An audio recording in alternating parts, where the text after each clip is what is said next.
ঠিক না? আমাদের এই মহিলাদের কাছে কেউ যায় না, যাওয়া হবে ভাই। কাম করলে উঠতে যায় না, কিছু দিবা হবে, কাজ করার সুযোগ, এই কাজটা করে। আমি সবাইকে অনুরোধ করবো, আপনার নিজের, এটা আপনার দেশ।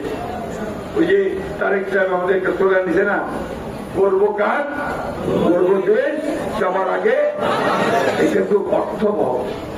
আমার কাম করি বাবা, কাম না খেলে বসে বসে খাওয়া খায় দিবেন, কাজটা করতে হবে। আর সেই সঙ্গে একসাথে কাজ করবো, দেশটাকে তৈরি করবো, তাহলে আমরা আগায় যেতে পারবো। আমি আর বক্তব্য দীর্ঘ করবো না, আপনাদের সাথে এই কথা বলতে চাই। বিএনপি কাজ করার জন্য আসছে, তারেক রহমানের নেতৃত্বে আমরা ইনশাআল্লাহ এই দেশটাকে আমরা অনেক দূর নিয়ে যেতে পারবো ইনশাআল্লাহ। আপনারা সবাই সাবধান থাকবেন।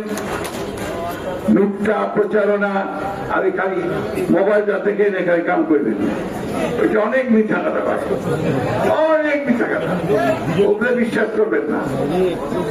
নিজের সব দেখবেন, চারদিকে চোখ খুলে দেখবেন। আমার ঠিক আছে তো?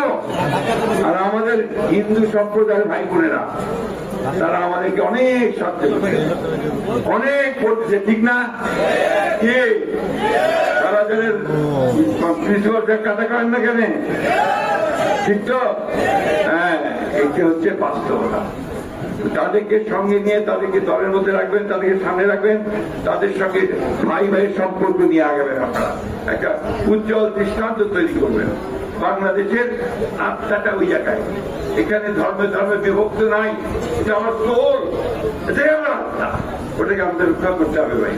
এদিকে আমরা কাউকে দিয়ে ভাঙতে দিতে চাই না, কোনো কিছুর নামে না, ধর্মের নামেও না, আর দেশে ওইসব করে চলবে না। সোজা কথা। আমি বক্তব্য শেষ করবো, অনেক কথা বলে ফেললাম না। আমি এই জন্য বললাম যে আমার মানুষের সঙ্গে আবার দেখা হলো অনেকদিন পর, ভোট হওয়ার পরে আর দেখা হয়নি।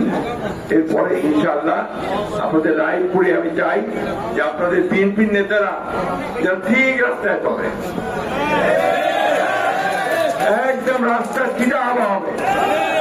ওই কিন্তু এবার রাজার ফিট পেয়েছি, রাজা ঘুরেছে সবচেয়ে কায় কি করেছেন তুই একে সব জানিয়ে পরিষ্কার বলতেছি ভাই, একটু পাবো ক্ষমা করবো না। পরিষ্কার কথা, পরিষ্কার কথা একেবারে। নেতৃত্ব যাবে, আইনগত ব্যবস্থা নেওয়া হবে। Thank you.